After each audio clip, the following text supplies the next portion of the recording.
ערב טוב לכולכם. אני רותי פרנסדורף. אני אנחה את המפגש הערב. זה נפלא לראות כל כך הרבה אה, פרצופים ותיקים וגם פרצופים חדשים. לטובת החדשים, אני רק אגיד בכמה שורות מי אנחנו ולמה אנחנו. אנחנו הפורום למובילי יוזמות תיעוד במלחמה. אנחנו גוף מקצועי וניטרלי שקם שבועיים אחרי אירועי השביעי באוקטובר, במטרה לתכלל את ההתגייסות האזרחית הספונטנית לתיעוד המלחמה ולתמוך ביוזמות התיעוד המגוונות שכבר קמו באופן עצמאי, דרך חשיפה הדדית, חיבורים, הכשרות מקצועיות ושיתופי פעולה. אז אנחנו בעצם ארגון גג לכל יוזמה או מיזם שיוצרת או אוספת עדויות, ראיונות וכל חומר תיעודי מהמלחמה, בכל פורמט ולכל מטרה, בין אם זה העצמה ושיקום, מחקר דוקומנטרי והיסטורי, תקשורת והסברה, כל מטרה. התחלנו 5 אנשים, צוות ההיגוי כולל את דוקטור רוני מייקל אריאלי, תעשי שלום, את פלג לוי, דוקטור מרגלית בז'רנו, שרון רפפורט ואריה לבני, ואנוכי. אז התחלנו באמת 5, אבל היום אנחנו עברנו את סף ה-330 חברים פעילים בפורום, ויש לנו מעל 90 יוזמות פעילות שעוסקות בתיעוד. אנחנו כבר קהילה, וזה חשוב להגיד, ויש לנו חזון גם להמשיך לפעול לטובת התיעוד והמתעדים בארץ, גם אחרי המלחמה, שתסתיים כבר. אז נתחיל עם 2 הודעות קצרצרות, אני לא אכנס לפרטים, אני רק אזרוק לכם את זה פה, ואז מיד נתחיל. הודעה ראשונה היא שהיום הערב פרסמנו קול קורא למאמרים בנושאים שקשורים לתיעוד של המלחמה, עבור גיליון מיוחד של זיכרון ומחקר, שזה הביטאון של האגודה לתיעוד בעל פה. הגיליון הזה יצא בשיתוף הפורום. ההודעה עם כל הפרטים, מה לשלוח, איך לשלוח ועד מתי, נמצאת בפורום. מי שיצטרף מאוחר, שישאל ואנחנו נקפיץ את זה. והדבר השני הוא שאני רוצה להפנות את תשומת לבכם לפרויקט נוסף שאנחנו מקדמים ביחד עם המעבדה למדעי הרוח הדיגיטליים באוניברסיטה העברית. אני מתכוונת כמובן למאגר מרואיינים ונותני עדות, שמרכזת אותו דוקטור יעל נצר מהמעבדה. זאת גם הודעה שיש בה הרבה פרטים, אבל הרעיון הוא מאוד פשוט. אנחנו היינו מאוד רוצים לקדם את המאגר הזה ולבקש מכל יוזמת תיעוד עד כמה שניתן להעביר את המידע על שמות המרואיינים וקצת מטה-דאטה סביב העניין הזה לתוך המאגר דרך קשר ישיר איתנו או עם דוקטור יעל נצר. אז שוב, מי שאין לו את הפרטים, שיגיד ונקפיץ לו. אז זהו, זה היה ההקדמה. אנחנו במפגש השמיני שלנו.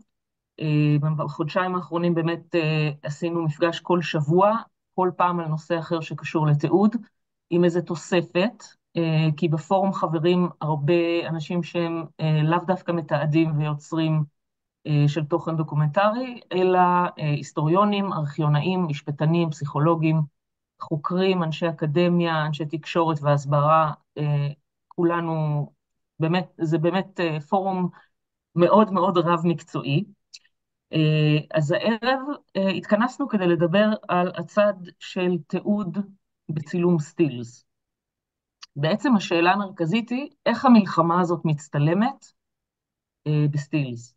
ואיתנו 3 דוברים. פרופסור דנה אריאלי היא היסטוריונית, חוקרת וצלמת שעוסקת בתרבות זיכרון ובקשר בין אומנות ופוליטיקה. במילים אחרות זה אומר שהיא חוקרת, טוב, אתם יודעים מה, היא תגיד בעצמה מה היא בדיוק עושה, אבל היא חוקרת איך אירועי קיצון בדמוקרטיה ישראלית משתקפים בתרבות שלנו. דרך היוצרים העצמאיים. הערב, מכל הדברים, היא תדבר על המיזם החדש שלה, שנקרא אלבום דרום, והוא נוצר כמחווה לתושבי הנגב המערבי. איתנו נמצא גם גיא רז, שכמו שכתוב עליו, הוא עוצר צילום, חוקר צילום וגם צלם, ותכף נציג אותו. אתה תהיה השלישי, אז נציג אותך בסוף. ואני רוצה דווקא להתחיל עם אורח מיוחד. אילן, בפרסומים קראנו לך אורח הפתעה. אילן לורנצי, צלם תיעודי עצמאי, שצילם בשבועות האחרונים גם בעוטף, אבל גם בעזה, והוא ישתף אותנו בחוויות האישיות שלו מהמלחמה.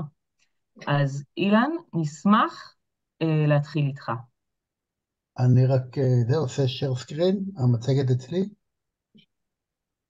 אתם רואים? עוד לא? עוד לא. עכשיו רואים? אוקיי, אז אילן, יאללה, זה שלך. אז ערב טוב, הישר מנתיבות, אבל לפני נתיבות, באמת קצת על עצמי, אני בן 59, יליד בני ברק, דתי לשעבר, כרגע חילוני לגמרי, גר במולדת, בין עפולה לבית שאן, נשוי לגליה עם 3 ילדים גדולים. אני צלם רב גוני, גם מתעסק עם פרסום, אופנה, עיתונות קצת, מוביל טיולי צילום לחו"ל. ובשנים האחרונות באמת, בעקבות הטיולים לחו"ל, אני מוצא את עצמי מתעניין יותר ויותר במה שנקרא צילום תיעודי, צילום רחוב, וכמובן, ההפגנות כנגד ההפיכה השלטונית, או הרפורמה המשפטית, איך שתקרא לזה, בעצם אני לוקח את המצלמה ומתעד המון, בפרט בקו שבין בית שאן לעפולה, פה ושם גיחות כמובן לקפלן, קרקור, אבל לא יותר מזה, ובאופן מקרי, אחרי ביקור אצל הבת שלנו הגדולה בבית הלל, בדרך חזרה אנחנו נעתרים לבקשתה של הבת ועוצרים בצומת הגומה. שם תמיד אני עם מצלמות, ואני מזהה את השוטר הזה בדמות הרצל, בהתחלה מצלם אותו בצד אחד של הצומת, ואחר כך אני רואה אותו ככה הולך לצד השני, ומזהה את אותו מפגין עם השלט, ופשוט זה גם במידה מסוימת הדהים אותי, אבל גם הצחיק אותי, זה היה כזה גם סוג של הומור כזה, לראות את שתי הדמויות ככה, שהן כל כך דומות, ואני מוצא את עצמי פשוט רץ מאי תנועה לאי תנועה, דרך המכוניות, ופשוט תוך כדי גם מחליף עדשה, מעדשת טלה, ארוכת טווח כזו לעדשה רחבה, ומצלם לא מעט תמונות בסיטואציה הזו. הסתבר לי אחר כך אני פעם ראשונה שמה ולא הכרתי את הדמויות, אבל הדמות שמדברת עם השוטר הוא בעצם ניסן זהבי, אם אני לא טועה. זאבי. זאבי, שהוא בעצם יזם הייטק ואחד מראשי המחאה בצפון והצומת הספציפית הזו, והם בעצם בסוג של משא ומתן, האם ניתן לחסום את הצומת שנייה אחת, הוא רצה לדבר עם מגפון, סוג של כזה משא ומתן בין אותו מפגין לבין אותו שוטר שהיה אחראי באמת על אותה הפגנה באותה שבת. זהו, אז כאילו נפלה בידי הזכות ככה לראות את זה ולהגיב, היו לא מעט צלמים, אבל אבל הצילום שלך הייתה לי זכה הזכות. בפרס החברה בתחרות עדות מקומית 2023, כן? בוא לא נצטנע. כן, כן, אני כבר כמה שנים מנסה להתקבל בכלל לעדות מקומית ללא הצלחה, מקבל את המכתב הכל כך מבאס, תודה רבה שהשתתפת, ולצערנו לא תשתתף השנה, והפעם הפתעה, לא רק שהתמונה התקבלה, אלא גם זכתה במקום הראשון בקטגוריות, נדמה לי שזה נקרא חברה וקהילה. כן, אז זה באמת גאווה גדולה, אבל מי ידע לאן פנינו מועדות, כאילו, עם השנה הזו של ההפגנות, ואז באמת מגיע, בוא נעבור שקופית, מגיע... אני רק אציין כן, שניסן זאבי הוא היום הרבש"ץ בכפר גלעדי, או אחד מהכיתת כוננות בכפר גלעדי היום. כן, פגשתי אותו, אני מכיר את אשתו, אבל בוא נעבור לרעים הוא אחרי דמות, המסיבה. אבל אילן, הוא שנייה דמות, לפני שאתה עובר, ברשותך, לשקופית הבאה, אני רוצה כן, רגע להחזיר אותך קצת אחורה לשיחה הראשונה שלנו. ממש במשפטים הראשונים סיפרת לי על כל מיני סיטואציות די הזויות שמצאת את עצמך בהן, כצלם עצמאי מצד אחד, אבל במילואים עם מצלמה מצד שני, חובר לכל מיני כוחות ויחידות, בין אם זה שלדג, צנחנים או חטיבה 188 בתותחנים, ומגיע למקומות שלא לא היית ערוך. ספר לנו טיפה על החוויה לפני אולי שנגיע לתמונות עצמן. בעצם אני צלם עצמאי, כלומר, אני לא מקושר, אני לא צלם עיתונות ממש מקושר לידיעות אחרונות, או לכל מיני סוכנויות AP וכל כל אלה, ובעצם בשבת בבוקר של השביעי לעשירי, אחרי שאני מסיע את הבן שלי לאיזה נקודת מפגש עם עוד איזה חייל, ליחידה שלהם, חוזר הביתה, אוכל ארוחת בוקר עם אשתי, ומשהו בי מאוד אומר, אילן, אתה חייב לרוץ דרומה, לתעד. בזמנו מאוד רציתי ללכת לתעד באוקראינה, וזה נפל מכל מיני סיבות, גם כספיות. והפעם אמרתי, משהו בי בער, והתקשרתי לחבר שהוא שוקי דקל, שהוא מתעד וידאו, צלם וידאו, ואמרתי לו, מה אתה אומר, אנחנו נוסעים? אז הוא אמר לי, אם אתה בא, אני בא. אמרתי לו, אם אתה בא, אני בא. וכך מצאתי את עצמי, אוסף אותו בהוד השרון ונוסע, כשבהתחלה באמת מתעדים לעצמנו, לאחר מכן פשוט אה, מוצא את עצמי מתעד עבור איזושהי סוכנות שוודית, גרמנית, ותוך כדי גם מקבלים איזושהי עבודה כמפיקים כאלה של סוכנות צרפתית, בסגנון עובדה כזה. וכמה ימים אחר כך מתקשרים אליי משלדג, שם אני משרת, עדיין במילואים, ובתפקידי אני בכלל לא צלם במילואים, אומרים לי, בוא, אנחנו רוצים לתעד את הקרבות של השביעי לעשירי, ואני מוצא את עצמי במשך חודש וחצי בעצם מתעד גם בסטיז וגם בווידאו, רעיונות עם חיילים. הרעיון היה לתעד בשביל המורשת קרב וגם איזשהו סוג של הדרכה, כלומר, להראות את זה לחיילים צעירים שעוד לא התגייסו עדיין כרגע, להראות להם את הקרבות, איך הם התנהלו, ומה שנקרא, מה אתם הייתם עושים. בואו, אולי בכל זאת נעבור איזשהו שקופית, ככה ניכנס לתוך האווירה של בעצם השביעי לעשירי ואחרי. זהו, אחרי באמת תקופה ביחידת שלדג, אני גם עוזר בהפקה של סרט דוקומנטרי על טייסת 166, שזה השגר המפורסם. ואחרי שסיימנו את הפרויקט בשלדג, בעצם משכו אותי, סוג של משכו אותי לחטיבה 188, לעשות פחות או יותר אותו דבר, כלומר לתעד, לצלם, ובעצם אני מוצא את עצמי גם הרבה בעוטף, וגם 48 שעות סוערות בתוך סג'עייה. התמונה הזו היא בעצם, יש קצת טעות, זה לא בדיוק באתר המסיבה.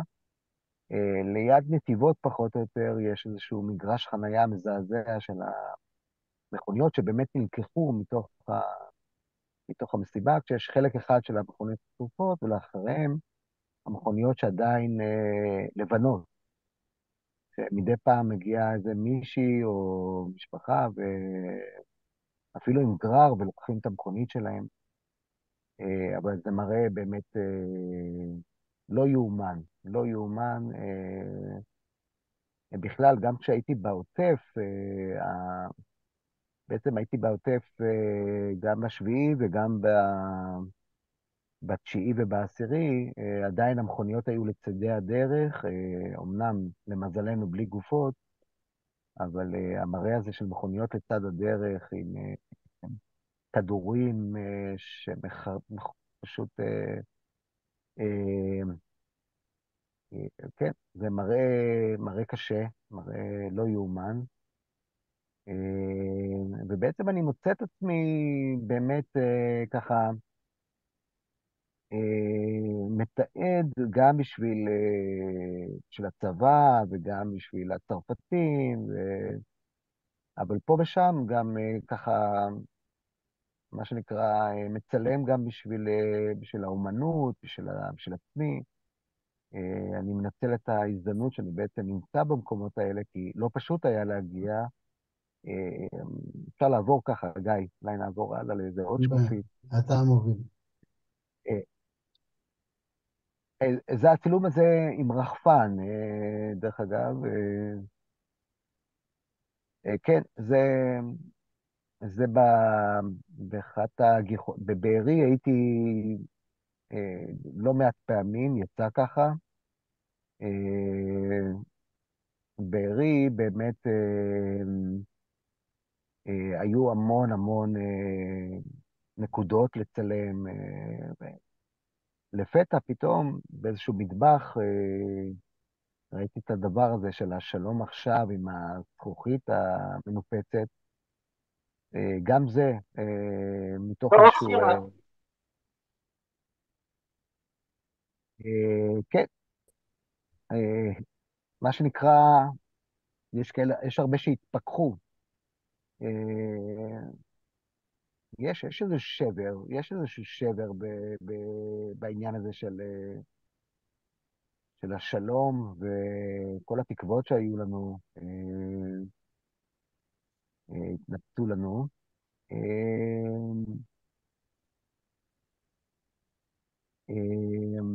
אילן, כשדיברנו, סיפרת כמה אנקדוטות על מצד אחד לצלם את השבר באמת, ואת הכשל, את ההפתעה הצבאית, וההפתעה בכלל, לצד סיפורי גבורה שקשה לדמיין, עם המון גדלות רוח ואחווה מחממת לב, כי בעצם היית גם בפזורה הבדואית, וגם בהתנחלויות, וגם בעזה, וגם בעוטף, ובמלונות ומקלטים, ועשית חתונות תוך כדי על הדרך. אז סיפרת גם שתוך כדי הצילום הבאמת יותר תיעודי, הכנסת קצת את הציניות האופיינית שלך. תפסת שם כמה רגעים, ואני זוכרת שקראתי ביקורת על שמישהו כתב לך אונליין, והוא כתב לך תודה שעצרת רגעים ששינו את פני האומה. אני חושבת שהצילום הזה של הזכוכית השבורה עם שלום עכשיו הוא לגמרי אחד מאלה. כן, תמונה קשה. פתאום, דרך אגב, מפלגת נועם פתאום השתמשה בזה. לא היה לי כוח לעשות עם זה כלום, אבל... וואו, כן. זה רגע שנייה משהו להתעכב עליו. הרעיון הזה שתמונה שאתה מצלם ובעצם הכוונה שלך היא אחת, פתאום מוצאת, יוצאת מהקשרה באופן כל כך חד. תראי, למען ההגינות, אני כתבתי משהו, העליתי פוסט שכתבתי שגם אצלנו בשמאל יש חשבון נפש. לפחות ככה הרגשתי, אני מרגיש באופן אישי. והם לקחו את זה והשתמשו בזה אצלם באתר. בהתחלה מישהי כתבה לי שנועם העלה את זה. לא הבנתי על מה מדובר עד שקלטתי, אבל אין לי כוח, אין לי כוח עכשיו להתעסק עם זה, גם מבחינת זכויות יוצרים. אה, אז, אבל בהחלט,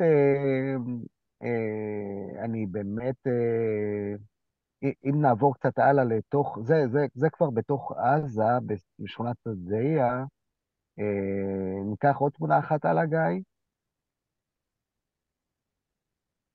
תעביר עוד תמונה אחת, לקראת, זה כוח הנדסה שהצטרפתי אליהם. כן, זה פשוט, הנה, תתעכב על זה רגע. אני פשוט תוך כדי, כמובן, מתעד את הלוחמים עצמם, כמו שראינו מקודם, יציאה לאיזושהי פשיטה, לאיזושהי משימה שלהם, לפוצץ כמה בתים. אבל אני מחפש את הדברים הקצת סוריאליסטיים, קצת, לא יודע איך לכנות את זה אפילו, המדהימים של פתאום איזה בובה של אישה, שזרוקה לה אי שם בבניין מדרגות, שנכנסנו אליו, אה, כאילו, אין מילים, אין מילים, כאילו, זה היה לפני כל הסיפור הזה של כל הפיתיונות, של הבובות תינוקות וזה, אבל באמת עולם קשה, עזה בפנים, הקרבות, הפחדים, כן, זה אותו בניין כשיצאנו ממנו ככה אה, לקראת פינוי. אילן, אה, שאלה רגע מהצד שלי, כן, כאילו, אתה, כאילו, יש לך בראש צלמי מלחמות, אתה, כאילו, או מה, התחושה הזאת של, כאילו, אתה עומד שם באיזה רגע מכריע כזה, כאילו, אה, מה, איך אתה מרגיש כצלם, לא רק כאדם? קודם כל, יש כאלה שאומרים שאני מטורף, כאילו, למה לך להיכנס באמת לתוך הסיכון הזה? זה באמת סיכון, כי גם הגישה לשם, למרות שהיא הייתה די קצרה, היא גישה מסוכנת, וגם שם זה די מסוכן. יש את המגננות אמנם, אבל גם יצאתי מהמגננות לכל מיני משימות, אבל משהו בי, אני ממש חתרתי לכיוון הזה. אני אפילו, עצם העובדה שהצטרפתי לחטיבה 188, כי הבנתי שמשלדג לא תצא הישועה, ומשם לא יכניסו אותי לעזה, ופשוט אה, חתרתי למקום אחר שיהיה את האפשרות הזו, וכשהבנתי שיש סיכוי שאני אכנס, אז עברתי לשם. אם נחזור רגע לתמונה הקודמת, אה, זה הדברים שיותר מעניינים אותי. כלומר, חיילים בסמטה שיורים ומחפים אחד לשני ויורים, זה נהדר, וגם חשוב ומעניין, אבל דווקא הדברים הקטנים האלה של שני קצינים בכירים שיושבים בתוך איזשהו חדר שינה רומנטי כזה, שאדום, גם הווילונות, ובעצם הם משוחחים על, אני שמעתי ככה בחטף, שהקצין השמאלי מתאר לקצין מימין את מה שקרה לו בשביל העשירי, ומה הוא עשה, ולמה הוא מרגיש קצת שהוא היה יכול לו יותר, וממש שיחת נפש בין שני לוחמים, יושבים להם באיזושהי ספה, לא ספה, מיטה של זוג בתוך סג'עיה. ואם נעבור לתמונה הבאה, Mhm. אז גם כן ככה, אז זהו, כולם חושבים שכל הזמן נלחמים, אבל יש גם לוחמים שיש להם הפוגות מדי פעם, אז פתאום אני מזהה את הדבר הזה, ככה, איזשהו משחק קלפים שהם עושים בין לבין, עם כזה כוס בושה של המפסיד בסיבוב האחרון. זה כל כך היה מצחיק ואנושי גם מצד שני. כי כמה אתה יכול להיות עם אפוד קרמי וקסדה כל היום? זו האמת שמדי פעם חייבים את האוורור הזה, זה גם, אילן, זה קצת סוגר עם התמונה הראשונה של הרצל, כאילו בעצם ההומור בתוך כל הדברים הקשים האלה. ופגשתי את המצולם, את ניסן, בעדות מקומית. הוא סיפר לי שיש שתי תמונות תלויות בצפון, אחת בבית של משפחת זאבי, והשנייה במשטרת קריית שמונה. התמונה הזאת שראינו בהתחלה של של הרצל. הרצל מול הרצל. אילן, אני רוצה להקריא את אחת השאלות שעלו בצ'אט בינתיים. זאת שאלה מניבי להבי. האם כשאתה מסתובב באירוע כל כך עוצמתי, בעיקר בימים הראשונים של השוק, האם המצלמה עוזרת לך לתווך את המראות הקשים, והאם אתה עוצר לחשוב על הנרטיב שאתה מתעד? אז זהו, לא העלינו פה תמונות משדרות. אני למעשה נמצא עם שוקי בשדרות ב13:30 בצהריים, מתעד מראות מאוד קשים של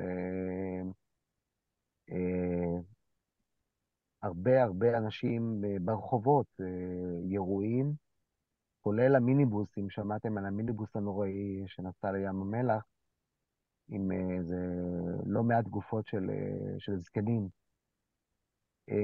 ובעצם המצלמה עוזרת לי לסוג של ניתוק. כלומר, אני אומר לעצמי, אתה עכשיו צלם מלחמות, צלם מתעד, ואני חושב שזה עזר לי גם בימים הראשונים. קודם כל, אני מניח שהייתי בשוק כמו כולם, אבל לא נכנסתי לאיזשהו סוג של טראומה או משהו כזה, או המצלמה בהחלט עזרה לי כסוג של מתווך, כסוג של משהו שעוזר לי בסיפור הזה. גם אחר כך, בעוטף, כשנכנסנו לתוך הבתים, הבתים השרופים, עם מראות של כדורים וכתובות בערבית שהם ריססו, בתים שרופים כמובן, וכל מיני דברים לא פשוטים, אז המצלמה מאוד עזרה לי בעניין הזה. היה גם בתוך הצוות הומור שחור וכל מיני דברים כאלה. אחר כך הסתבר לי גם שאנשי זק"א משתמשים בזה, אותו סיפור. אבל בהחלט, אני מניח בכלל, אני מודה, אני מתחבא מאחורי המצלמה, גם לפני ה7 באוקטובר. יש הרבה אירועים שאני מגיע, וזה עוזר לי להתגבר על הביישנות שלי. אילן, אני מתנצלת שאני עוצרת אותך בנקודה זאת, פשוט אנחנו מנסים להכניס כאן די הרבה תוכן, אז מה שהייתי מציעה זה שתמשיכו לכתוב שאלות, כמו שעשיתם עד כה, ורק תכתבו למי אתם מפנים אותם, ונוכל לחזור אליך אחר כך, בבקשה, ותודה רבה על המצגת ועל השיחה. תישאר איתנו. אנחנו בהחלט. עוברים לפרופסור דנה אריאלי, לשעבר ראש המחלקה להיסטוריה ותיאוריה בבצלאל, דיקן הפקולטה לעיצוב במכון הטכנולוגי בחולון, פרסמה ספרים ומאמרים רבים ועצרה עשרות תערוכות, אבל היא היום הערב תדבר איתנו על המיזם החדש שלה, שנקרא אלבום דרום. תודה רבה. אז קודם כל רותי, תודה על ההזמנה, זה תמיד ככה, זה תמיד הדבר הכי חשוב יותר מכל דבר אחר. תסמנו לי שאתם רואים. רואים. רואים, יפה. אז אילן, נעים להכיר. אני עוד אחרי ההרצאה הזאת אחטוף אותך לאלבום דרום, למרות שאסור להשתמש במילה חטיפה כרגע, היא מקבלת אסוציאציות מאוד מאוד מאוד קשות. אבל מותר ורצוי להשתמש במילה שיתופי פעולה כן, ברור, ברור. וכן, זה יהיה מאוד לא פשוט למקד את הדברים שלי באלבום דרום, כי אני מצלמת באותם האזורים שאתה מצלם בהם, וכשאתה מדבר על החוויה הזו של המצלמה כמגן, שוב, אין ספק שמכל השנים שאני עוסקת בצילום, כשזה קורה בתוך הבית וכל כך קרוב, זה הרבה יותר מורכב. הפרויקטים שלי בדרך כלל מתבוננים על דיקטטורות, רחוק מכאן, בעיקר רחוק בזמן, ויש משהו מאוד קשה שאני ממש מנסחת אותו בימים האחרונים כחלק מהספר שאני עובדת עליו של אלבום דרום, שאני נותנת לו את הכותרת להיות לי מילר, ואני נותנת את הדוגמה הזו מכיוון שלי מילר הייתה צלמת אופנה, וברגע מסוים היא החליטה שהיא רוצה לתעד את מה שקורה במחנות, והרגע הזה הפך להיות נקודת אל חזור עבורה. כך שיש משהו מאוד קשה בתיעוד שהוא שונה ממה שאתה עושה בדרך כלל. זה לא שבדרך כלל אני באופן אישי עסוקה בצילום אופנה, אני לא, אבל יש הבדל מאוד מאוד גדול בין צילום של דברים שקרו לפני 80 ו-90 שנה, לבין דברים שקורים כרגע. וככל שהמצלמה מגנה, אני חושבת שהיו לי כמה נקודות מאוד מאוד לא פשוטות, בשבועות האחרונים בתיעוד בעוטף, שכל העבודה שלי עם הדיקטטורות ועם השואה לא ממש הכינו אותי אליהם. ללמדך שכשאתה עושה דברים מאוד מאוד קרוב, אז כנראה שהתמונה מסתבכת. אז מה זה אלבום דרום וצילום שעת מלחמה? הזמן הוא מאוד מאוד קצר, אבל אני כן רוצה רגע בכל זאת לקשור את הדברים באיזושהי רמה שהיא מנסה לדבר גם את ההיבט השלישי שאני לא אדבר עליו היום, שזה תיאוריה. אני חושבת שאחת השאלות המרתקות הן מתי אנשים, מתי צלמים, מתי אומנים, מתי יוצרים מגיבים לאירוע טראומטי. ויש הבדל מאוד מאוד גדול בין מי שמוצאים את עצמם מגיבים באופן מיידי, לבין מי שמשהים את התגובה שלהם. ואני אגיד במשפט אחד, הנושא שלנו היום הוא צילום, אני חושבת שלצלמים אין את הפריבילגיה הזאת של ההשתהות, שמתקיימת בתחומי יצירה אחרים, בוודאי אם היינו מדברים כרגע על פיסול, או יש כאלה אנשים מאוד מאוד יקרים לליבי הערב שמגיעים מעולם העיצוב, אז יש בתוך עולם העיצוב מי שמגיבים ישר, אבל במה שקשור לעיצוב אומנות, זה בדרך כלל באמת תהיה תגובה משתהה.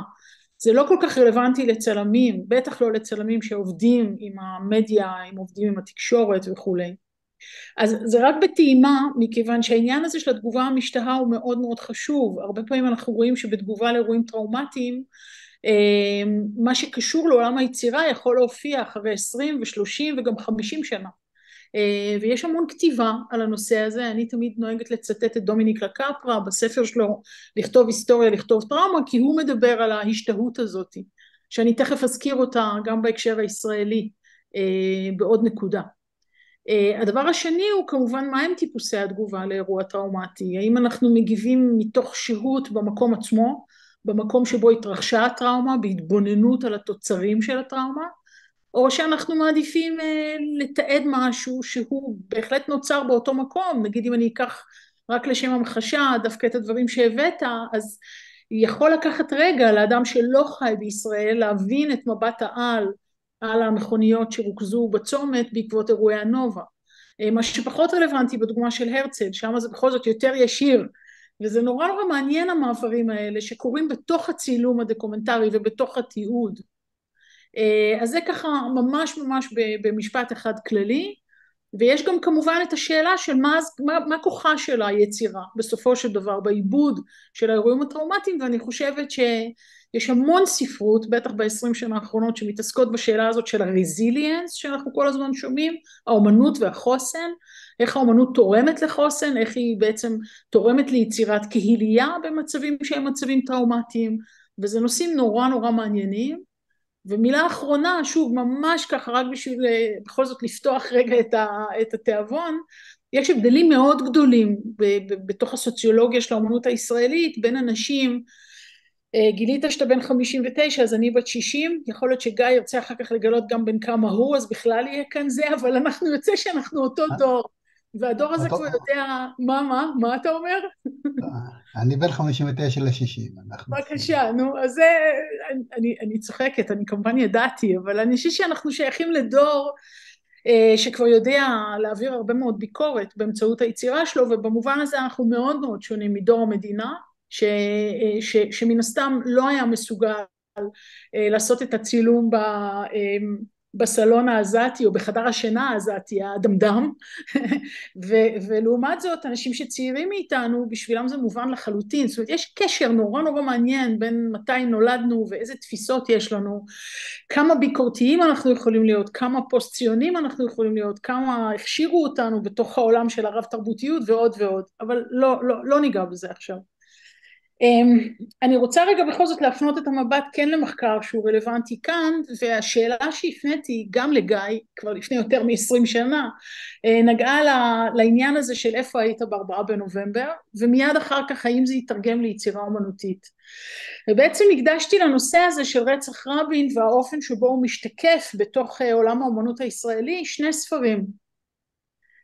אני אגיד פה לטובת עודד וניבי שהם נציגי הפקולטה לעיצוב בגלגולים שונים, זה שאת הספר השני על הרצח הוצאתי ב-2015 והייתי כל כך עסוקה שזה בעצם הספר היחידי בחיים שלי ששכחתי לשים את השם שלי על הכריכה שלו, שזה קטע ממש מצחיק, לא קרה לי כזה דבר אף פעם. אם הייתי שמה את השם שלי על הכריכה אז הייתם רואים שבינתיים גם ירד ההורוביץ, אין מה לעשות, ספרים מגלים, אבל בכל הספרים האלה בסופו של דבר רציתי להבין איך הטראומה משתקפת בתוך היצירה, וראיתי פריזמות מאוד מאוד שונים לטובת יוצרים מיום יתר ראיינתי לפחות 100 אומנים, 30 מתוכם נכנסו לספר, אחדים כבר לא בין החיים, שזה ממש עצוב שמסתכלים על זה, אבל באמת הפרספקטיבות של איך מתמודדים עם טראומה הן מאוד מאוד שונות, וגם אז כאן כמו גיא, כמו מיקי קרצמן, כמו גלעד אופיר, היו צלמים שהתעסקו בשאלות של הדוקומנטרי, והדוקומנטרי זה מנעד נורא נורא רחב, והדבר הזה תמיד נורא נורא מעניין אותי. עכשיו לפני שאני צוללת לאלבום דרום, אני אגיד שבעצם השאלה שמרחפת מעל כל הסיפור הזה, זה מה זה טראומה תרבותית, ומתי היא מתהווה. ואחד הדברים המרתקים שקורים בתוך הספרות, בתוך ההקשר הזה, זה ההבנה שכשהפרט הוא חלק מקולקטיב, אבל הוא מחליט שהוא מרגיש שהוא נחשף לאירוע שנמצא עמוק בתוך המודעות הקבוצתית של הרבה מאוד אנשים, והוא מותיר שם סימנים שהם בלתי ניתנים למחיקה, אירוע מהסוג הזה בעצם גם משפיע על הזהות העתידית, גם משנה אותה באופן שהוא יסודי וללא תקנה, אבל גם מייצר הרבה מאוד תגובות אומנותיות אל הטראומה.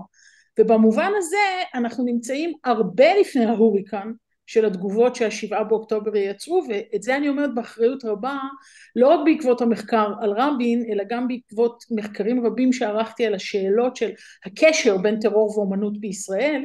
הקדשתי ספר בעיקר לנושא הזה של האינתיפאדה השנייה, והאופן שבו היא השתקפה בעולם היצירה, ושוב, כשאתה בודק את הדברים האלה לאורך זמן, אתה מבין היטב מהי טראומה תרבותית. עכשיו, כשהתחלתי את הסיפור של אלבום דרום, אחת הנקודות הראשונות שרציתי לחזור אליהם זה איפה היית ב7 באוקטובר, והבנתי שזה מוקדם מדי לשאול האם זה יתרגם ליצירה אומנותית, לא צלמים, אלא בכלל, אנשים שעוסקים ביצירה. ובשביל לעשות נאה דורש נאה מקיים, אני אגיד איפה אני הייתי. וזה סיפור, אני חושבת שכל אחד מאיתנו כרגע חקוק לו בתודעה באופן מאוד ברור מענה לשאלה הזאת. מישהי צחקה עליי שאמרתי לה שאני רוצה לדבר על זה, היא אמרה לי איפה כבר יכולתי להיות, היינו במיטה, אז לא כולם היו במיטה, לא כולם היו באותה מיטה, זה מאוד משתנה. אני הייתי במוניקסדם, שזה חיפשתי כפר דייגים שיהיה הכי קרוב לשדה התעופה בסחיפול, וחיפשתי את זה כי חגגתי 60, הנה אילן גיליתי, גיא גם, ואמרתי אוקיי חייבים לנסוע לחודש, ואני כשאני נוסעת לחגוג זה בדרך כלל לתעד בונקרים נאצים, אז יש הרבה מאוד בונקרים נאצים בהולנד, ועשיתי שם מסע של חודש, ונורא רציתי כבר לחזור לישראל, מה שנקרא מיציתי, וכמובן שהטיסה שלי הייתה ב7 באוקטובר, אז למה שלא נשען קרוב, שבבוקר לא נצטרך יותר מדי להסתבך עם אביס ועם החזרת אוטו. אבל הבוקר הזה כמובן היה אחר, ואני לא רוצה להגיד לכם כמה פעמים הקפתי את השדה, מרוב שהייתי באוט, וידעתי שלא תהיה טיסה, אבל בכל זאת אמרתי אולי אנחנו מנסים, והנחיתה שלי התחילה מאוד מאוד מוקדם. היא התחילה מאוד מאוד מוקדם, מכיוון שיש לי חברים בעוטף, עבדתי בדרום, ואחד החברים שלי הוא גדעון, וגדעון היה צריך להיות בן 80, וההרגשה שלי הייתה מאוד מאוד לא טובה, כי המיקום שלו זה ניר עוז, ואני מכירה גם אנשים מנחל עוז. בקיצור, עם הסיפור הזה התעכבתי כמעט 24 שעות, בניגוד לאנשים אחרים ששאלתי אותם, ובכל זאת ביום ראשון כבר לא יכולתי יותר, וכתבתי לאורנה, ושאלתי אותה, כתבתי לה, אני מפחדת לשאול, ואתם יודעים, קיבוצניקים כמו קיבוצניקים, התשובה הגיעה בוואטסאפ בצורה מאוד מאוד מאוד מיידית וישירה, ברגע שהיא קראה את הדברים, ולא שלפני זה היה לי חיוך, אבל הוא פשוט נמחק לי, והסיפור הזה עוד הלך והעמיק, מכיוון שבסוף מצאתי את עצמי זאת ששולחת לתמונות, ומבינה שבגלל שהם סיבוב שני, הם לא כל כך הצטלמו, ובעצם אם תחפשו היום את השם שלו ב-N12, אז אתם תראו צילומים שלי, שזה מאוד הפתיע אותי, שאפילו את המעט הזה, אתם יודעים שלתעד אדם שהיא כל כך אהבה, לא היה לה, והיא הסתמכה על צילומים, במקרה הזה צילום שלי, זה מאוד ריגש אותי, אבל זה גם מאוד העציב אותי. והדמות השנייה שאיתה התכתבתי מהרגע הראשון, ממש שעה וחצי אחרי שהסיפור הזה התחיל, הייתה עמיתה בתוכנית למנהיגות תרבות בדרום, שניהלתי אותה 5 שנים עכשיו מטעם מנדל, ואנחנו נוהגים תמיד לקחת את העמיתים ולעשות סיור בעקבות המקומות שהם חיים בהם. סופי היא מנהלת, הסגנית המנהלת של הגלריה בבארי, ופה אנחנו יושבים ממש שנה וקצת לפני כן בסיור שהיא עשתה בבארי, יחד עם דניקה, שאתם יכולים לראות שהיא מאוד אוהבת עוגיות, ובסיפור הזה אני לא התעכבתי, אני פשוט כתבתי לה ישר, ברגע שהבנתי מי נגד מי, בשבת, ב9 בבוקר, והאמת היא שכמעט חטפתי התקף לב כשקיבלתי את התשובה הזאת, כן, thank you for your message, כי היא מסוג האנשים שתמיד מאוד מאוד מאוד מגיבים, וכמו שאתם רואים, שבריר שנייה לאחר מכן חילוץ. עכשיו, אני בכל זאת בהולנד, וככל שכבר הבנתי שהדברים הם מאוד חמורים, ההתכתבות בינינו היא עוד ממשיכה אחרי הסיפור הזה, אני שואלת אותה כמה זמן ייקח לה להגיע לסטודיו שלי בירושלים, ואני חושבת שמה שהנחית אותי סופית זה הקטע הזה של את אמיתית, כן? יש פה מחבלים בקיבוץ, אז זה היה רגע שבאמת בין לבין כמובן דיברתי איתה ודיברתי עם אורנה, אבל היה איזשהו רגע שמתנהל ברשתות החברתיות שבו היא שואלת איפה הצבא, ואחר כך היא פשוט נפרדת מאיתנו, כן? אם קורה לי משהו, היה לי טוב בחיים, אהבתי הרבה וכולי, וזה גם העלה המון שאלות על העניין הזה של מה זאת אומרת להיפרד בפייסבוק, זאת אומרת באיזה מצוקה נמצאים אנשים שאפילו לא יכולים להשמיע קול, והדרך שלהם היא בעצם להיפרד מאיתנו באמצעות רשת חברתית, שזאת גם שאלה. עכשיו, אין לנו הרבה זמן, אני אגיד, וזה אני אומרת בעיקר לעודד, שנמצא פה והוא יודע למה, שהרפרור שלי המיידי בתוך הכותרת הזאת, שנקראת אלבום דרום, שאני תכף אסביר אותו, היה לאלבומי הניצחון של 67. יש לי איזה 3 אלבומים כאלה למטה, שאני שנים כבר מחפשת לעשות איתם משהו, ומצד אחד היה ברור לי של7 באוקטובר אי אפשר להוציא אלבום ניצחון, זאת אומרת המלחמה לפני שהתחילה אנחנו כבר הפסדנו, אבל בכל זאת כן איזושהי מחשבה איך אני לוקחת כותרת מזמנים אחרים, ומתקופות שעוד יכולתי לחשוב על החברה הישראלית בצורה כל כך הירואית, כי כנראה הייתי בת 4, והנושא הזה בהחלט ישב לי חזק מאוד כשהתלבטתי על הכותרת, ובסופו של דבר עמד מולו אלבום ניצחון אחר לחלוטין.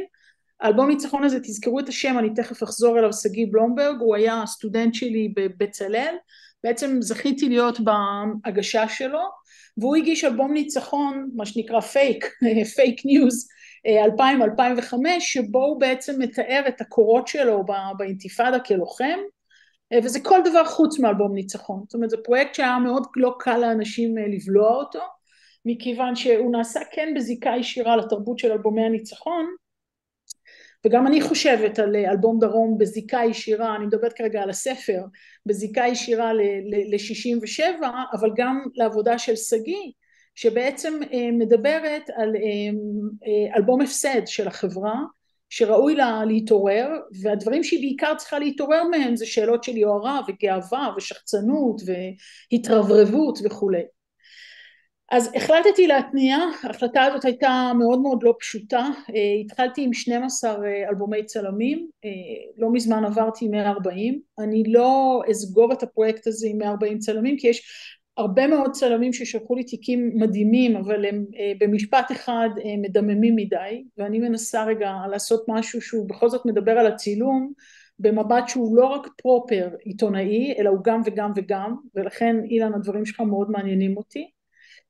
ואני אגיד שכשיצאתי לדרך והיו 12 לא ידעתי באיזה מהירות זה יתפוס בתוך הרשתות החברתיות, ולא ידעתי מה תהיה הרשימה הסופית, היא ממש ממש ממש נסגרת בימים האלה, אבל היא כל הזמן הייתה דינמית, והקונספט הבסיסי היה שיהיו בסיפור הזה מעט צלמים ישראלים, לא ידעתי כשיצאתי לדרך מי הם יהיו, ובעצם כל יום, החל מה-20 באוקטובר עולה באותה שעה פחות או יותר פוסט, לעמוד הפייסבוק שלי, ממש רציתי ללמוד אינסטגרם, הבן שלי ממש השתדל, יש לי אינסטגרם, אבל הבנתי שזה לא יעבוד טוב עם הכמות של התיקונים והטקסטים שאני רוצה להכניס לדבר הזה, ובכל פוסט אנחנו נחשפים לצלמת צלם אחר, ובכל פוסט אנחנו מקדישים שאלה אחרת, ויש המון נקודות מבט על הנושא הזה של עולם הצילום, אבל יש דבר אחד שהוא שותף לכולם, וזאת העובדה שהם תיעדו בדרום, או לפני ה7 באוקטובר, או אחרי ה7 באוקטובר, בין אם הם צלמי נוף,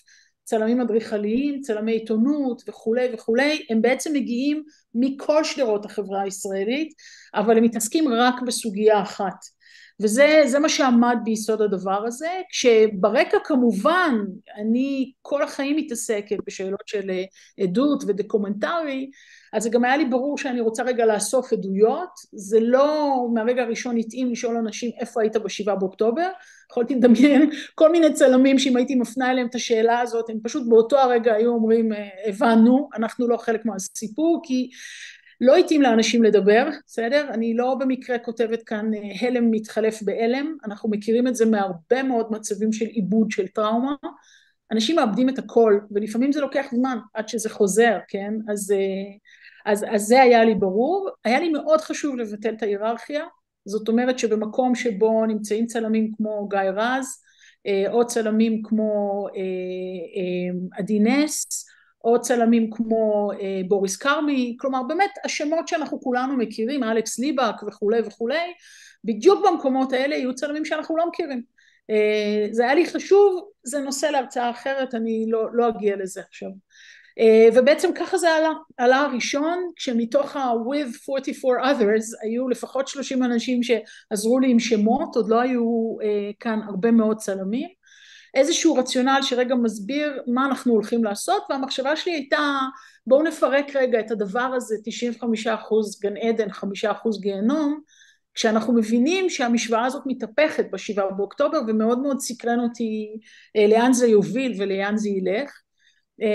את הפוסט הראשון הקדשתי לסופי, ואני אומרת את זה מכיוון שזה לא היה לי ברור שאני רוצה להתחיל בצילום שיש בו AI, זה לא היה לי ברור שאני רוצה להתחיל בצילום שהוא צילום מבוים, זה אפילו היה מורכב במובנים מסוימים, למשל אני אגיד היום שעדי נס אמר לי תקשיבי אני מצלם באופקים, אני מצלם בסדרות, אבל אני עושה צילום מבוים, חכי רגע, אז במקרה של עדי אני באמת חיכיתי, אבל במקרה של סופי הרגשתי משהו מאוד חזק בצורך להתחיל עם מישהי שהיא מבארי, שנמצאת בתוך המצוקה שתיארתי לכם, ושהסדרה שלה מתעסקת באימהות ובבית, ושני הדברים האלה בעצם חוטפים מכה ממש ממש רצינית בכנף, מכיוון שהיא כבר לא בבארי, אגב היא חוזרת אחר כך לעשות את הדיוקן האחרון של הבית הזה מים המלח, שם היא נמצאת כרגע, וזה נורא נורא עניין אותי רגע לשאול שאלות על הדבר הזה,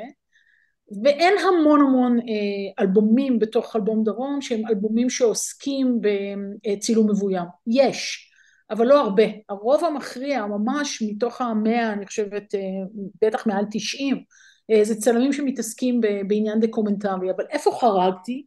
חרקתי כשבאמת היה בסדרות משהו יוצא דופן.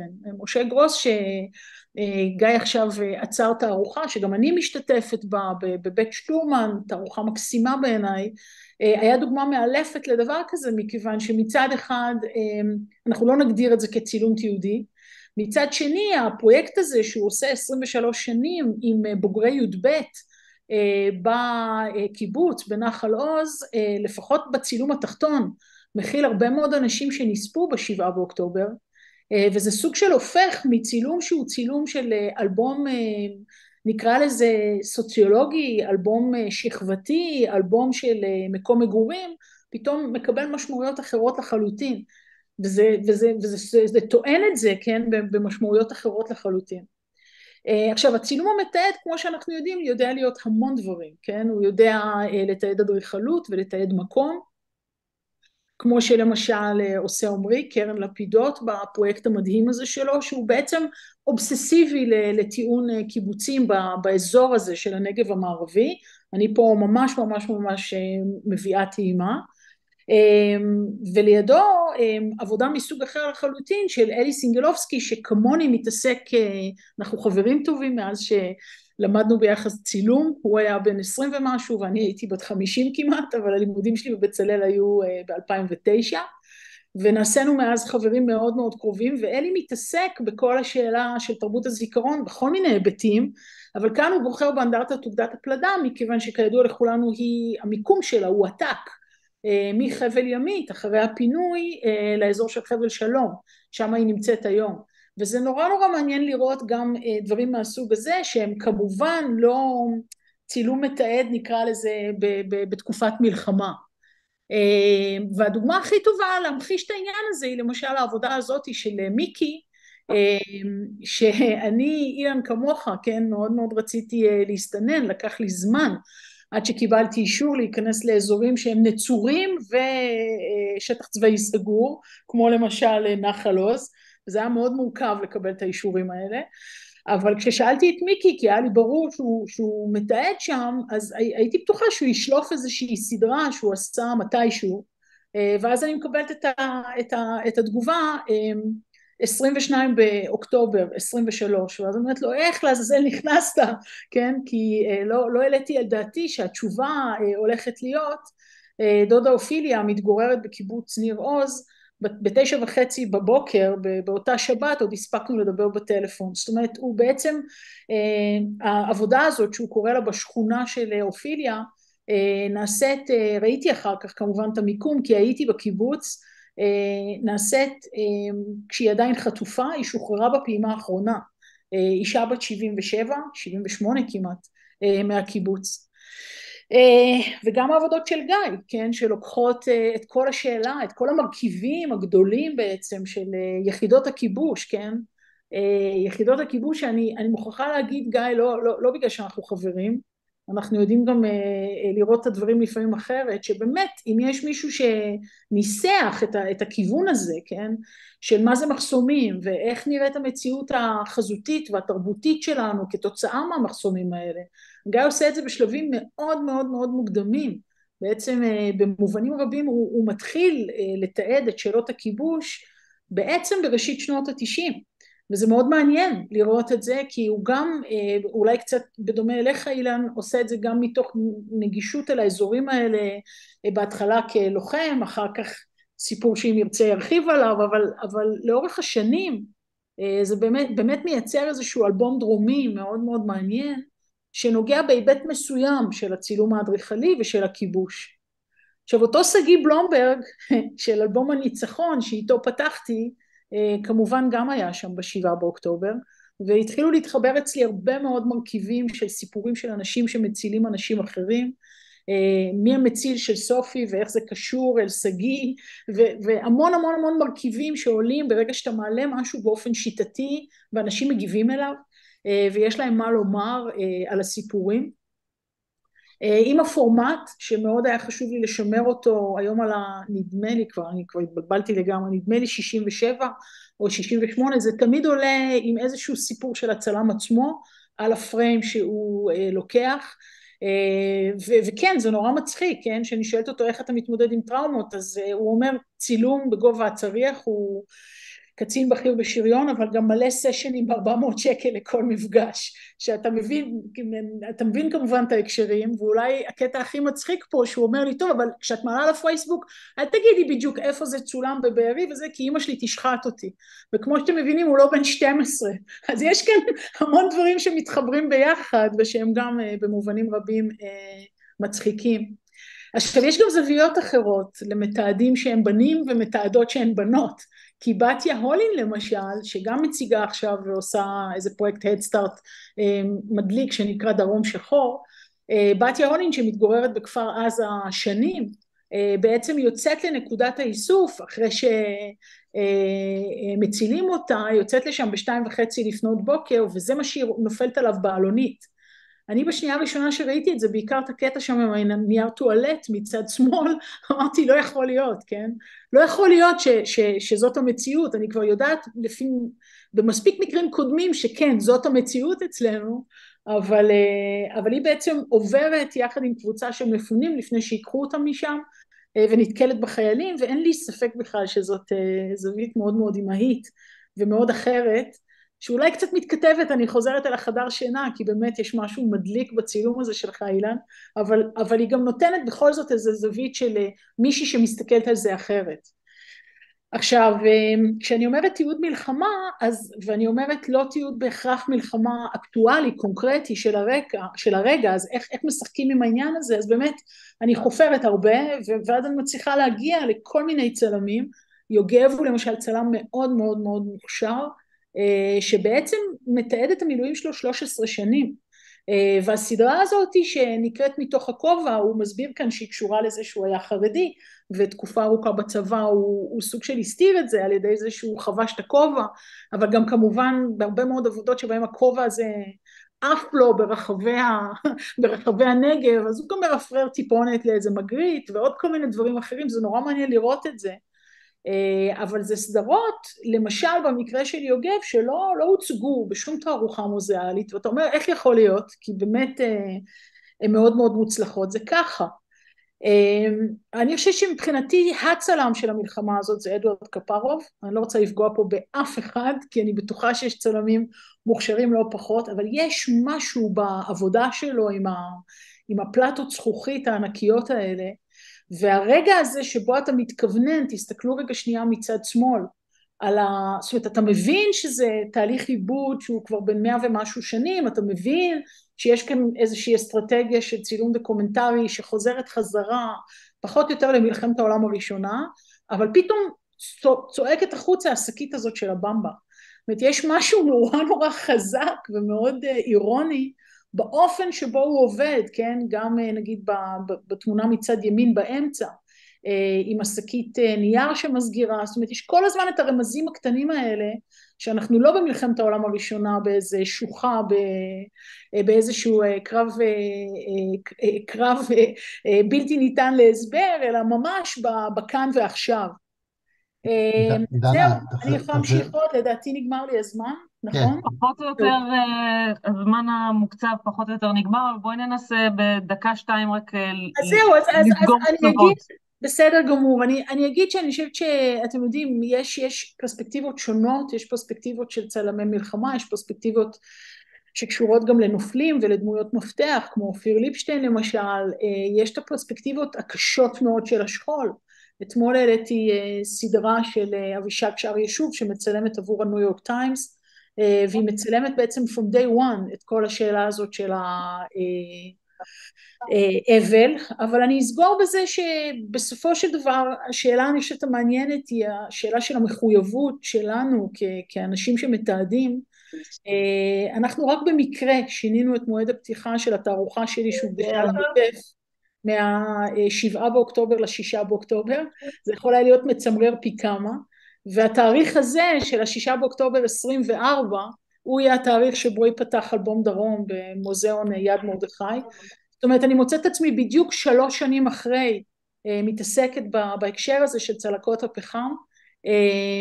אני לא אכנס עכשיו לצילומים שלי כי אין לנו זמן, אולי בהזדמנות אחרת רותי אם זה יתאים, בוודאי, נשמח זאת לארח אותך שוב. שאלה מאוד מעניינת בעיניי, באמת השאלה הזאת של המחויבות של היוצרים וההתמשכות שלה לאורך זמן.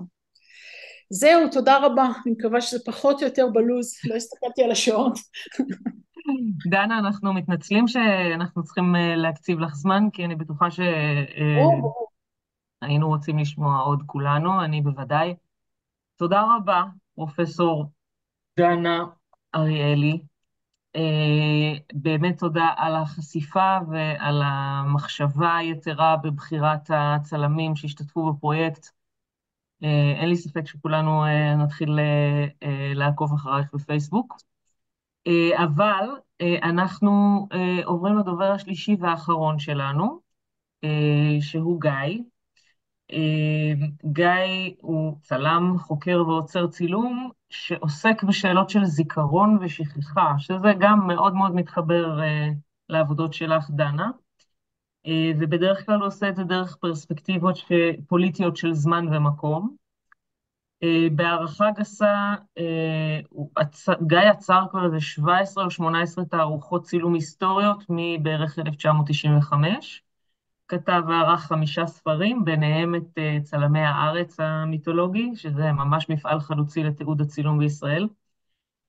הוא עומד בראש המחלקה לצילום במוזיאון ארץ ישראל, מחבר לכם את זה לעדות מקומית. ואגב, עדות מקומית זאת השנה ה-20 של התערוכה. גיא, בבקשה. טוב, 10 בלילה, אתה יודע, הדובר האחרון, מה שנקרא. אילן דיבר על, נקרא לזה, על היום הארוך מ-7 לאוקטובר עד היום, יום אחד, ודנה בעצם גם כן חזרה קצת אחרי 7 לאוקטובר, אבל היא בתנועה של חודשיים פלוס. אני רואה כאילו, בכלל את המקום הזה, את הארץ הזאת, על 150 שנה. כאילו, בעצם אני אנסה, בזמן שלי יש, להריץ לכם סרט של היסטוריה של המקום הזה. אני נכנס לאירוע, מה שנקרא, של המלחמה הזאת, דרך הפריים הזה מצד ימין, של צלם בשם ורנר בראון. הפריים הזה מצולם בצומת צד. אתם רואים שלטים לבאר שבע, סעד וגבול בסכנה מנוקבים בכדורים, ושלט מעץ שמוביל לנחל עוז. בסופו של דבר, הפריים הזה הוביל להרצאה שנתתי במוזיאון ארץ ישראל, והוביל בסופו של דבר, דנה זה ההזמנה הלא מעודכנת, אבל מוביל את הארוחה שמוצגת היום בבית שטורמן בן חרוד. בעצם, כאילו בעצם לקחתי את נחל עוז כמודל עבודה, שבעצם התערוכה הזאת מציגה את ההיסטוריה של נחל עוז דרך 6 צלמים, וזה שנקרא פרויקט דינמי. אז אנחנו מתחילים מהפריים הזה, ואני רוצה להדגיש גם שבעצם מבחינתי המילים שלי היום מוקדשות לוורנר בראון, שהיום זה יום השנה למותו, במקרה, יצא ב-25 דצמבר, ואז כאילו בעצם המילים שלי מוקדשות אליו. אתם רואים אותו באמצע, הוא היה צלם חייל גם ב-48, אנחנו מדברים על היסטוריה. הצילום של הדוידקה מצד שמאל בירושלים זה של ורנר בראון ב-48, במלחמת העצמאות או השחרור, 48 בירושלים. אוקיי, אז אפשר לראות בעצם דרך 3 פריימים, הראשון מצד ימין מ-56, ורנר כצלם חייל, והדוידקה בירושלים נותן לנו איזה פרספקטיבה של ראשית קום המדינה. אני רוצה להראות לכם עוד 2 פריימים שגם כן תופרים את ההיסטוריה. אתם רואים הצילום מצד ימין של אמריקן קולוני, של מה שנקרא רחוב שער יפו, זה הרחוב שהיה מחוץ לחומה בירושלים. אפשר לראות בקצה את מגדל דוד וגם את המגדל השעון הטורקי שעוד עמד, אבל הרחוב הזה היה הרחוב של הצלמניות במאה ה-19 ותחילת המאה ה-20. ואפשר לראות פה מי שמכיר את הסטודיו של קריקוריאן הארמני, ומצד ימין של חליל רד וסבידס, ובעצם מה שבראון עושה הוא בערך עומד באותו מקום של אמריקן קולוני, ומתעד את אותו רחוב, אפשר לראות את אותם מבנים, ובעצם סוג של מלחמה שמשמידה זיכרון, צילומי, חשוב. וזה בעצם שני פרמים שאני נוהג להראות אותם בהקשרים היותר רחבים, גם של זיכרון ושל שכחה. רגע, אוקיי. אני אצא רגע מהמצגת, וזה יתחבר כדי אחר כך לחזור לנחל עוז, אבל עדות מקומית היא בעצם באיזשהו אופן המקבילה, נקרא לזה היותר קצרת מרחב של הפרויקט של דנה. זאת אומרת, יש פה, בתוך עדות מקומית השנה יש קיר זיכרון של וידאו, שאנחנו נראה 4 דקות ממנו, שמתחיל עם הוידאו שמצלם רועי דן, זה צלם שנהרג, צלם של ynet, שנהרג בכפר עזה, הוא מצלם את הרחפנים. אז נראה 4 דקות מעדות, ובעצם עדות של 2023, ואז נחזור ל-1956. רגע, אני אצא מפה, ונעשה, נראה שזה עובד.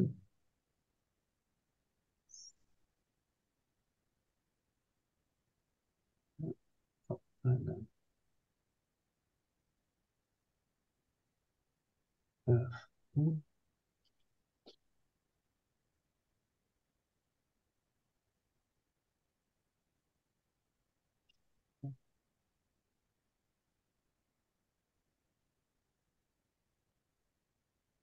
סרט כבד.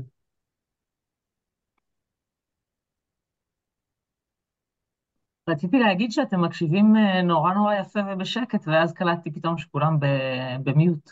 אה,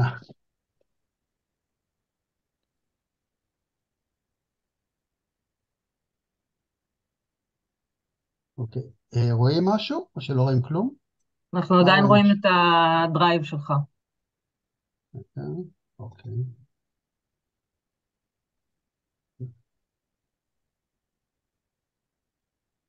עכשיו רואים? כן. אוקיי, אז זה,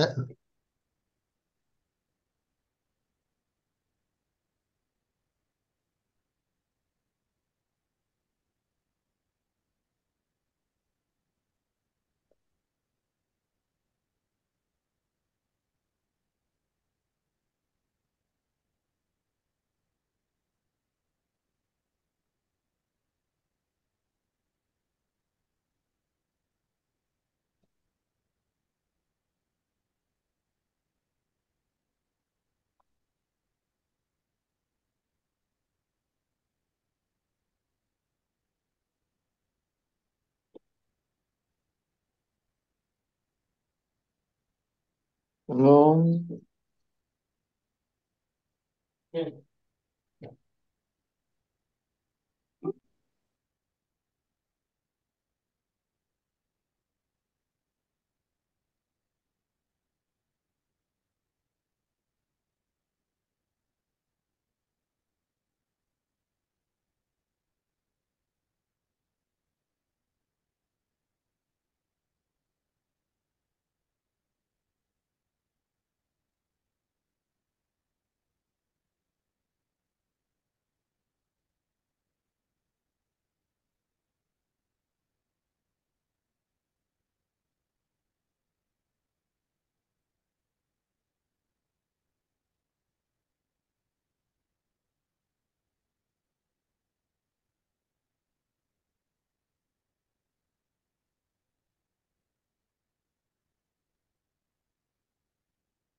אוקיי, אז ראינו 3 דקות מתוך בעצם המלחמה, אלה בניגוד למה שדנה מדברת על ההשהיה ועל המרחק, פה זה בום לתוך הפנים, צלמי, נקרא לזה השטח, זהו, ובעצם גם זה הפריים, זה הסרט שמוקרן בכניסה לעדות מקומית, התערוכה נפתחה, היא תעמוד עד סוף ינואר, תחילת פברואר, אז אפשר יהיה לראות בעצם גם את הצילום של לורנצי שדיברנו עליו קודם, של צומת גומא, אבל גם את הסרט הזה. אני אחזור רגע למצגת.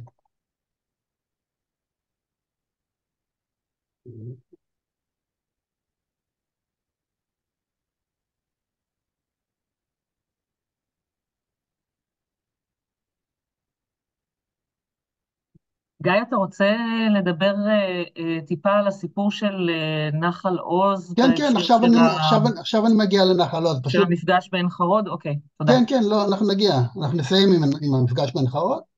בגדול פשוט עשיתי את החיבור בין אילן לדנה, זאת אומרת אילן הצלם בשטח, דנה עם הפרויקט של אלבום דרום, וכאילו בעצם להראות רגע את הצילומים הכי קרובים שאפשר למה שהיה ב7 לאוקטובר, אז בעצם לחזור אחורה.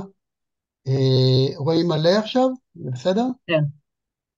אוקיי, אז בגדול, כמו שאילן מצלם את המחאה, אז אני בשנה האחרונה עשיתי גם תערוכה של צלם פלסטיני במוזיאון ארץ ישראל, בשם ראאד בועיה, ועשיתי עוד כל מיני דברים, וגם הלכתי להפגנות, אבל בעצם תערוכה של בועז לניר שהייתה במנשר, וימי מחאה, ימי זעם, ימי תערוכות, מינואר עד אוקטובר 23, ובעצם ניסחתי לי איזה משהו שאולי מתכתב עם הדברים שדנה אמרה קודם, וזה משפט שמלווה אותי כל השנה הזאת, ואני קורא לו זכות האדם לחיות, וחובת הצלם לצלם, צלם או הצלמת, וחובת העוצר או העוצרת לעצור, וזכות הצופה לצפות. אוקיי? יש פה 2 זכויות ו2 חובות, אני בקטגוריה של 2 קטגוריות, גם של הצלם וגם של העוצר, אבל שהוא חובה, פשוט גם בשביל ההווה וגם בשביל ההיסטוריה. כאילו מה שאני עושה עכשיו במחקר, שיהיה גם להמשך את האפשרות הזאת לצפות בדברים. חלק מהשמות שנתנו לאירוע הזה נקרא השבת השחורה. יש מושגים שתושבי מה שנקרא עוטף לא אוהבים, הם לא אוהבים שקוראים להם עוטף עזה, והם לא אוהבים את החיבור משואה לתקומה, ובכלל מנהלת תקומה, וכל מיני מושגים שצריך לשים לב אליהם. והשבת השחורה בעצם היה אירוע של חיפוש נשק של הבריטים ב-29/6/46, זה הצילום מיגור, יש לו גם פואנטה אישית, אחר כך נגיע לזה, ובעצם זה רקע כללי על המרחב הזה, אני קראתי להרצאה הזאת 11 נקודות מבט, אבל הנקודת מוצא היא 11 נקודות בנגב, בלילה שבין 5/6 לאוקטובר, אוקיי? 11 נקודות בנגב זה בעצם נופל בול על האוקטובר של המלחמה, על התאריכים האלה. אז יש יישובים שקמים לפני, ספיחים של חומה ומגדל, נגבה, 11 נקודות, ובשנות ה-50 זה, נקרא לזה מסעד ב-47 עד נחל עוז, וגם הערים שדרות נתיבות אופקים בשנות ה-50. אז זה נותן לנו קצת אוריינטציה איפה אנחנו נמצאים על המפה ועל השנים.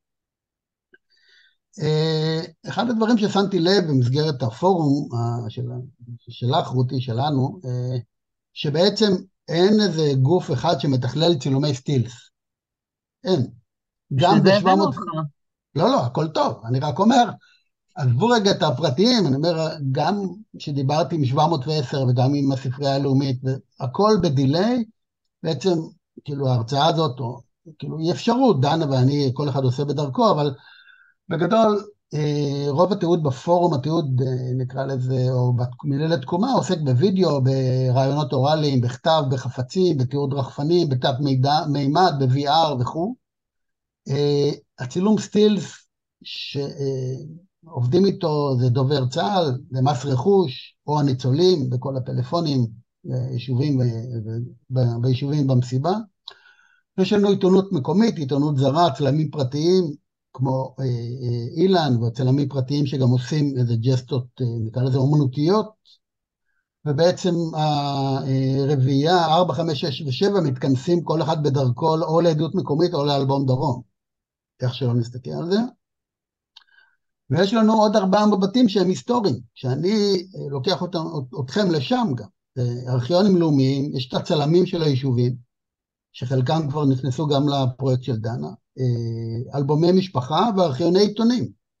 יש לי פה 11 נקודות מבט שמהם בעצם ההרצאה שלי נגזרת, וגם התערוכה של נחל עוז זה מודל.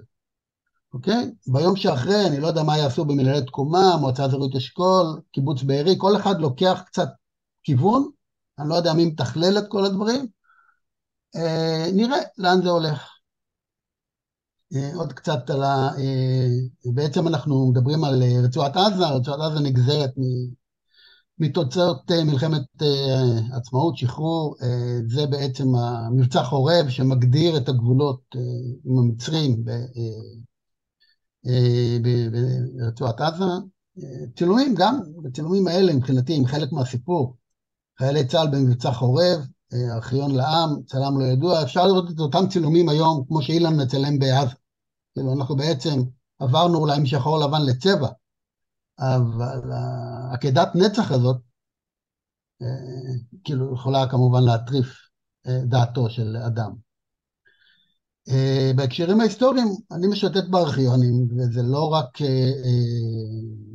היישובים שנפגעו, יש לנו את, כאילו בארכיון אצלי במוזיאון, סרטים מדהימים של אפרים ארדה שמצלם ביד מרדכי, את אנילביץ', עוד פעם, זה גם מתכתב קצת עם השואה, אחורה, המגדל מים האיקוני שקרס מול אנילביץ', ההקמה של הסם, הבריכת מים, כשברקע הפסל עם המגדל מאחור. בעצם, חוץ מנחל עוז מתעדים, המודל של נחל עוז אפשר לקחת אותו כמעט לכל יישוב, כי גם בארכיונים הלאומיים וגם בארכיונים של הקיבוצים יש הרבה חומר. אז זה קיבוץ נירים. אבל רגע גיא, סליחה, כן. שאלה להבהרה. כן. כשאתה מדבר על נחל עוז כמודל, אתה יכול להסביר רגע למה אתה מתכוון? הנה, עוד שנייה, אני גומר עם הקיבוצים האחרים ונכנס לנחל עוז. אוקיי? קיבוץ בארי מתוך הארכיון, אין השלושה, ובעצם כשאני מכין את המצגות, תמיד יש לי ברקע את הפוטנציאל של ההזקות, כמו שדנה עם הוואטסאפים והאס-אמסים, אני כאילו כל פעם מסתכל בצד על ההתראות. הארכיונים של, כמו שאמרתי, של הערים הם יותר דלים, עד שלא נמצא את הצלם של העיר, של המקום. אפשר לראות פה בצד שמאל, מצאתי את הפוטו של סדרות, אבל צריך להגיע לשם, לראות אם בכלל נשאר נגטיב. אין כמעט, זאת אומרת, ומה שאני לוקח זה מתוך אלבומי משפחה, מהפרויקטים של יד בן צבי. אוקיי, מצד שני, אופקים כן אפשר למצוא. אוקיי, גם עבר וגם הווה, אם יש אמן שהוא יליד אופקים, כמו יוסף דדון, שעשה פרויקט ב-2011, אז אפשר ליצור היסטוריה של יישוב, אוקיי? או נתיבות. אוקיי, אלה החומרים שמצאתי ככה לצורך ההרצאה ברופף.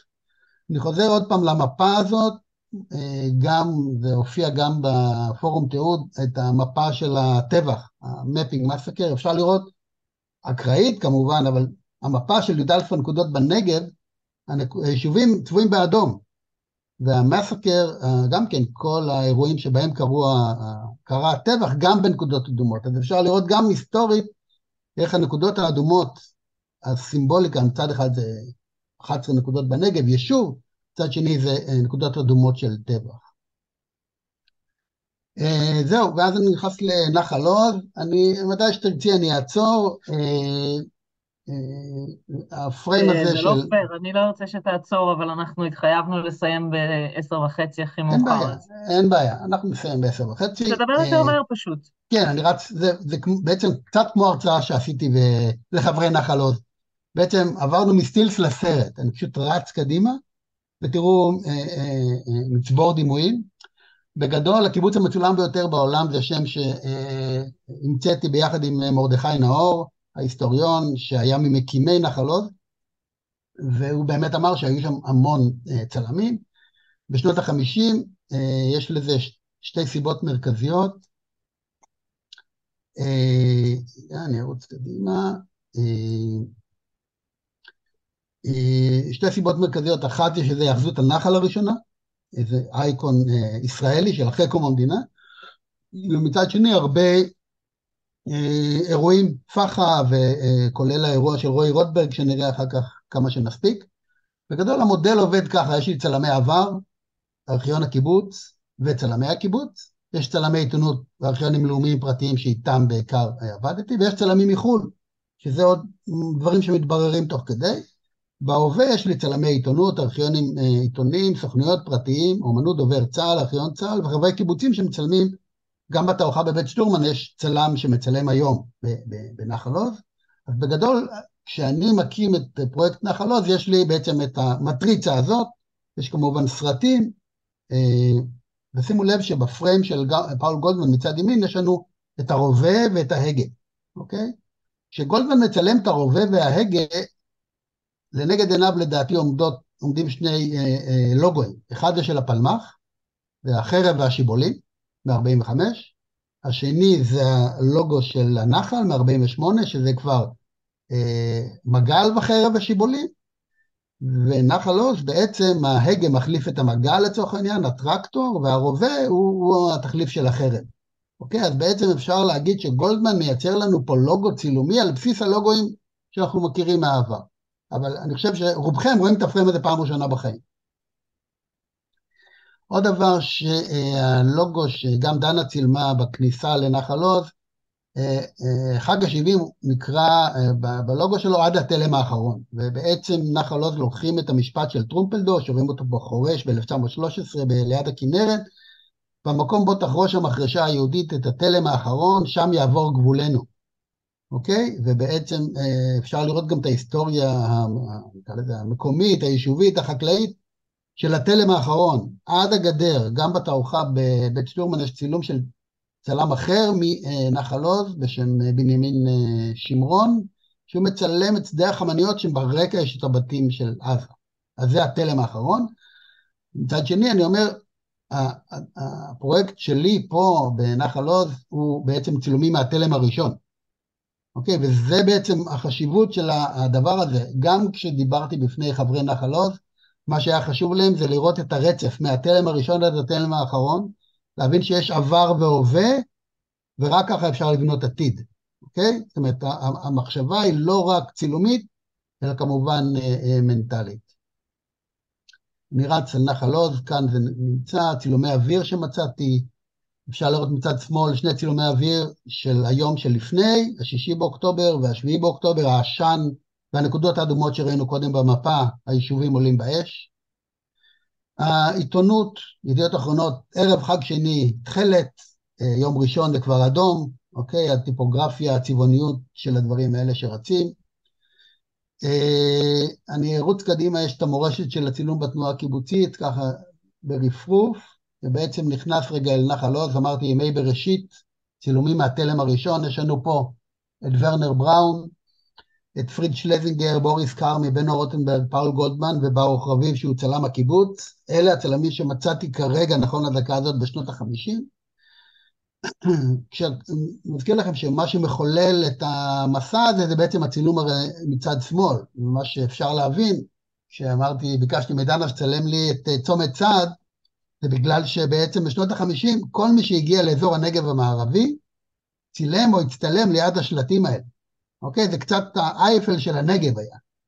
וזה אפשר לראות רק כשאתה משוטט בארכיונים, ועובר פריים ומנסה ומבין את הטרמינולוגיה. אפשר לראות את השלט של נחל עוז כל פעם בזווית טיפה אחרת, נפל, לא נפל, עומד, לא עומד, ואפשר גם למצוא, אני ארוץ רגע קדימה, מתוך הארכיון של נחל עוז עצמו, גם הילדים, זאת אומרת, מתוך הארכיון נחל עוז, דברים שהורדתי גם מהפייסבוק, אבל גם הילדים הצטלמו, ותשימו לב לשלט, הגבול סכנה ונחל עוז, ובעצם ככה זה מתחיל. אני רץ קדימה, דברים שמצאתי, את המשך הסרט של בראון בארכיון הציוני, ושם גם התחלתי לזהות, זאת אומרת, מתוך הארכיון הציוני, הם מצאו לי כתבה שבעצם הזמינו את בראון לצלם.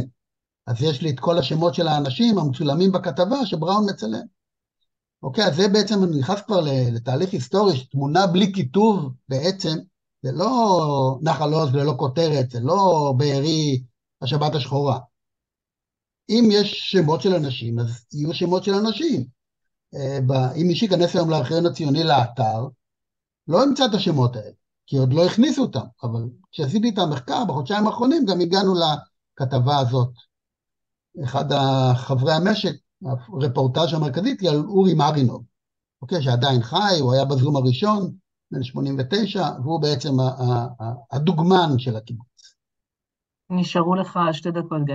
כן, אני רץ קדימה, תסתכלו על נחל עוז, ברוך רביב, הצלם המקומי, היותר אינטימי, המצולם ביותר בעולם, מגיעים לפה גם שרי חוץ, מושלים ממדינות ניו יורק, בן גוריון, טטטם. אבל גיא, בעצם כשהקרנת את הסרט באורך של שעה שמורכב מסטילס, זה הסרט. ל-200 חברי נחל עוז, אלה הם זה מה התמונות שאת שהם רואה. ראו. זה את רואה, כן, זה מה שאת רואה. כן, זה הסרט שאני מקרין לחברי נחל עוז, גם אלבומי משפחה, דמות כנאור, לפני יציאה לשמירה, אבל מתוך אלבומי משפחה. אבל שנייה אחת לדבר על החוויה שהם חוו, הם בעצם צפו בהיסטוריה שלהם מיום הקמת הקיבוץ, עד עצם היום הזה ברצף, בשעה, אחרי המתקפה, ואחרי שהם פונו למשמר העמק והחזירו אותם לעין חרוד. מה היו התגובות שלהם אז תראי, זה רק שנייה, זה הפריים של רוי רוטברג, שמצולם על ידי בוריס קרמי לפני שהוא נרצח, זה פריים איקוני, הכתבות, אבל בגדול זה פעם ראשונה שהם נפגשו אחרי 7 באוקטובר, הקהילה, ומנהלת הקהילה אמרה שזו פעם ראשונה שהיא רואה אותם מחייכים. אוקיי? החשיבות הזאת של גם להיפגש ביחד, להבין שיש רצף היסטורי, יש תלם ראשון ולא רק תלם אחרון, מבחינתי זה אחד הפרויקטים המרגשים כמובן שעשיתי, לעמוד מולם ולדבר. אני רץ קדימה, יש גם, צריך לזכור בצוק איתן את דניאל טרגרמן, הילד שנהרג שם ממרגמה, אוקיי? מבחינתי טרגרמן הוא לא פחות מרוטברג, אוקיי? בהקשר הזה של המקום.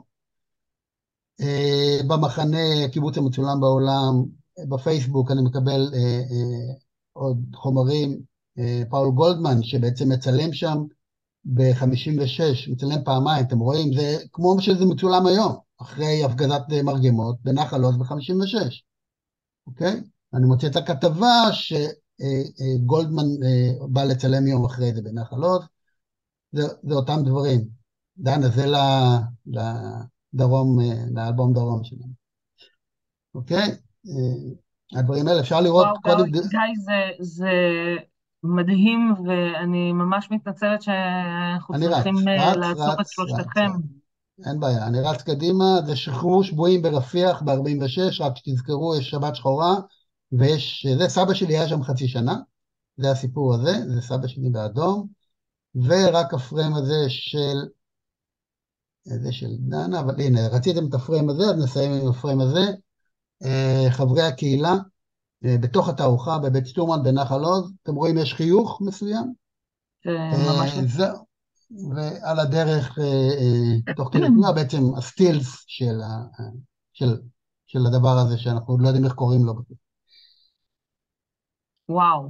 זהו, סטופ שייר, יאללה. זה היה סרט שהם ראו, גם אתם ראיתם. כן, רק בפסט פורוורד. דרך אגב, ה-70 שנות נחל עוז היו אמורים להיות ב7 לאוקטובר. 7 לאוקטובר הייתה אמורה להיות החגיגה. בגלל זה השלט המקסים הזה. חברים, אנחנו ממש במשפט סגירה. תכתבו בפייסבוק לגיא, לדנה, לאילן. בואו נמשיך את השיח גם מחוץ לזום. אני רק אגיד, בשבוע הבא, המפגש שלנו ב1 לינואר 2024, אנחנו פותחים את השנה האזרחית החדשה עם משהו טכנולוגי באמת מהמם. יש לנו שיתוף פעולה מאוד מאוד ייחודי עם חברת סינקופה, בהמשך לשיתוף פעולה המאוד מגניב שיש לנו עם קלטורה ובלו סקאי, ובהמשך גם עם Existify, שאנחנו כבר נציג לכם אותם עם בוא הזמן. סינקופה, יש להם דיל להציע לכל יוזמות התיעוד, אנחנו נוציא על זה פוסט מחר עם סרטון הסברה, איך להשתמש במערכת שלהם, ומזמינים אתכם להתחיל להיכנס. בעוד שבוע, בראשון לינואר, יום שני ב9, אנחנו נפגוש את סינקופה ונוכל כבר לשאול שאלות על סמך התנסות. דבר אחרון, מינואר, צוות ההיגוי מוריד הילוך במפגשי הזום ומגביר הילוך במקומות אחרים. אנחנו עוברים למתכונת של 2 מפגשים בחודש או מפגש פעם בשבועיים, תלוי איך אתם מסתכלים על זה. וכבר יש לנו את 3 המפגשים הקרובים. זהו, אני רוצה להגיד תודה ענקית לפרופסור דנה אריאלי, לגיא רז ולאילן לורנצי, ולכולכם שהייתם איתנו הערב, וניפגש ב1 לינואר, יום שני, 9 בערב. תודה רבה לכולם. היה מעולה, מעולה היה. כל הכבוד. תודה רבה. תודה היה רבה. נהדר. תודה, מרתק, תודה רבה. תודה. היה באמת